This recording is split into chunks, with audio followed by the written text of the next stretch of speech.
closed my eyes, held my breath, and waited to be chosen. We've all had those moments when we're waiting to find out if our hard work has paid off. I grew up in Berlin, Germany, and basketball was a big part of my life. I started playing competitively when I was 14 years old. When I found out that there were youth national teams, I set a goal for myself to make that team. I gave basketball all of my love and dedication and found out I had talent. Coaches encouraged me to play on multiple teams, usually with older girls and women. This helped me stay at my growth edge and continually improve. It meant practicing 5 days a week, games on weekends, camps, tournaments, off-season conditioning. I loved it. I loved improving, and I loved my teammates. I made lifelong friends during that time. When I was 16, our Berlin team made it to the national championship and we won. After that final game, we celebrated, hugging and cheering for each other, drenched in tears, sweat, and carbonated water we'd been spraying on each other as if it was champagne. We went back to the locker room and Coach entered with a packet of paper in his hand. This was the moment.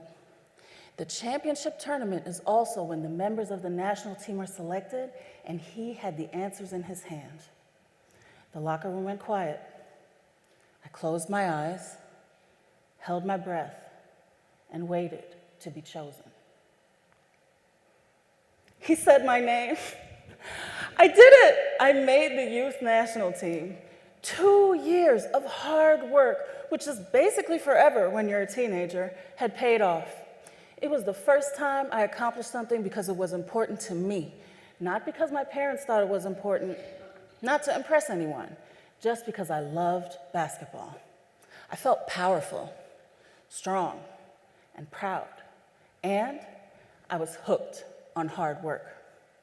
The next 14 years of my life were a repetition of the pattern: set goal, work hard, goal accomplished. I got a scholarship to play basketball in the US and graduated with a 4.0 GPA. I got into a PhD program and graduated that in 5 years, and then landed a tenure-track faculty position at a university. Next thing you know, I'm sitting on my couch, crying to my mom on the phone, saying, I can't keep going like this. I was diagnosed with Graves' disease, a thyroid disorder. And that wasn't a coincidence. Several studies have demonstrated that chronic stress and overworking can contribute to physical illnesses like Graves' disease. My anxiety, my sleepless nights, my weight gain during graduate school were all my body's response to working too hard and burning out. At the time, I had no idea how common burnout was. Deloitte conducted a survey where 84% of millennials, just like me, reported experiencing burnout. I was angry that my body was failing me. I had relied on my health as an athlete to accomplish so much, and now my doctor was discouraging exercise because it was dangerous for my heart. The only physical activity he thought might be a good idea was yoga. And so, like any athlete would, I started practicing yoga 6 days a week. I was still applying my mindset of working hard to my self-care, but at least this time it was helping me recover. I completed the thyroid treatment and put my self-care first. Yoga became the cornerstone of my wellness practice as I continued to take on new challenges. I left academia to start my private practice as a clinical psychologist, traveled the world, and became certified as a yoga instructor. I refined my approach to self-care. I ate well, slept well, meditated, set boundaries with work, and exercised. And yet, I was always teetering on the edge of burnout. I felt this pressure in the back of my head, like, when are you going to achieve your next thing? Because that's who I am, right? I work hard and achieve my goals. I do what it takes. Do y'all remember 2020? I burnt out brutally, again, when the mental health needs in the US spiked and our small practice was doing what we could to show up for our clients. Then, as a new mom, it finally clicked. Motherhood was a new identity for me, and I could see so clearly how the world and its messages socialize mothers into ways of living that can very easily lead to burnout. It made me reflect on my other identities, as an athlete, as an Afro-German woman, growing up in a working-class family, as a therapist. Each of these identities had been indoctrinated into hustle culture, received implicit and explicit messages to overwork, and in some way value productivity, sacrifice, and achievement over joy and rest. Joy and rest are encouraged as your reward for overworking, and self-care is presented as something that can enhance your performance and make you more productive.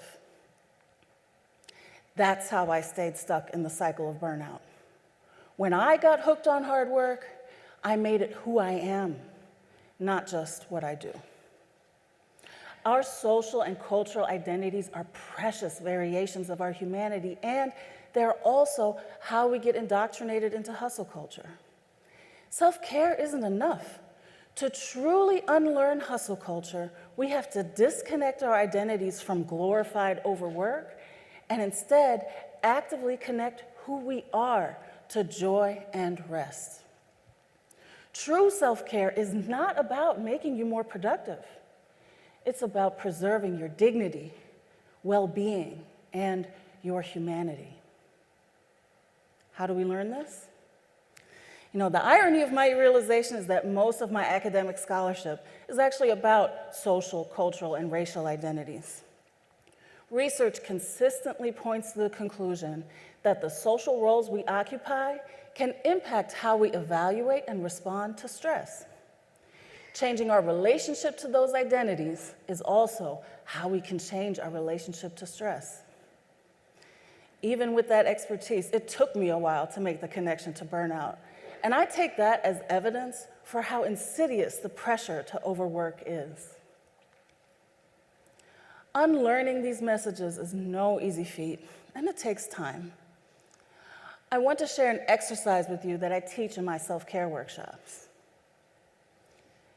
Think about which identity you hold that got you hooked on hard work. Which part of you is quietly, or not so quietly, telling you to keep working even when you need a break? Be with that part of yourself. Find gratitude for how far it has brought you.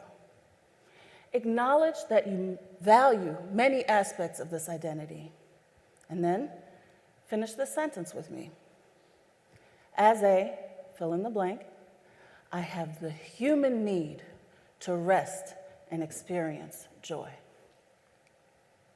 For me, that means as a mother, as a Black woman, as a therapist, as the child of a working-class family, I have the human need to rest and experience joy. Take this with you. Revisit this statement whenever you feel yourself pulled to overwork. It's a reminder that joy and rest are vital to your identity. A lot of things in our world about how we live and work need to change.